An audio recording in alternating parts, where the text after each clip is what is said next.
I realize that there's a lot of folks that don't know a whole lot about a Suwannee bass because, well, for one, they're only in a few river systems down in the panhandle of Florida, the Wacissa, Wacilla, over in the Suwannee, and in the Withlacoochee. Yes, it's a real place, and a bunch of other little small flows down in those areas, but they're isolated only to that panhandle region of Florida, and they don't get very large. I mean, the world records are like 3 pounds 2 ounces, but man, they are fun to catch. They're a mean little old fish. They pull hard, and they're one of the most beautiful of the black bass species to me. Now, don't tell the shoal bass I said that.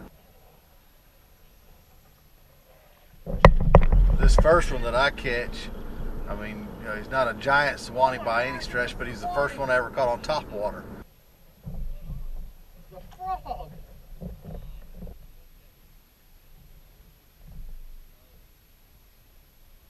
They are a gorgeous fish. He ate it up.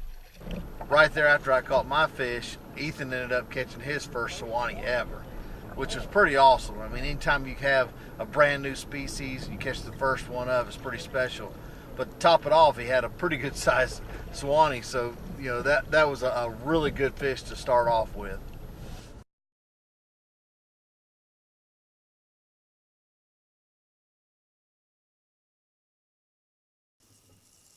One of the cooler catches of the day, we got blown into a patch of grass. The wind was whipping on us pretty good, and Ethan looked down and saw a bass sitting on the sand. Well, he reached back, swapped his rods out because he had his frog rod in his hand. So he grabbed his trickworm rod, put a cast on the fish. The first cast got blown off of him, so he quickly reeled in, put another cast on it. But he watched that fish eat and set the hook. So it was a sight fish, you know, on the sand. It was a pretty neat thing. He enjoyed it, and of course, it was one of his first fish on camera, so he was just beside himself. There he is. I watched him eat it too. It's a big fish. Well, he's not big, but he's decent. I got him on video. I got this joker on video. Oh yeah!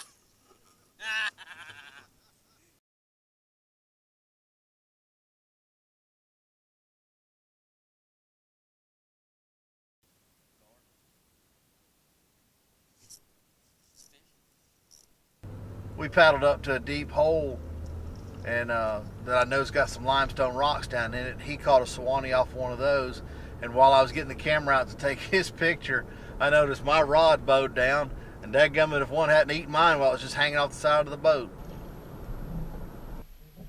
There you go. Double. No, that's funny. I threw the frog up in the grass and started pulling it back, and you can see in the video a little bit, you'll see the wake followed it. The wake followed it for probably a good 10 feet or so before I slowed it down, which is generally what I do to catch a bowfin. Well, as I slowed it down, fish hit when it run underneath the boat. I realized it was not a bowfin, so that was a good surprise.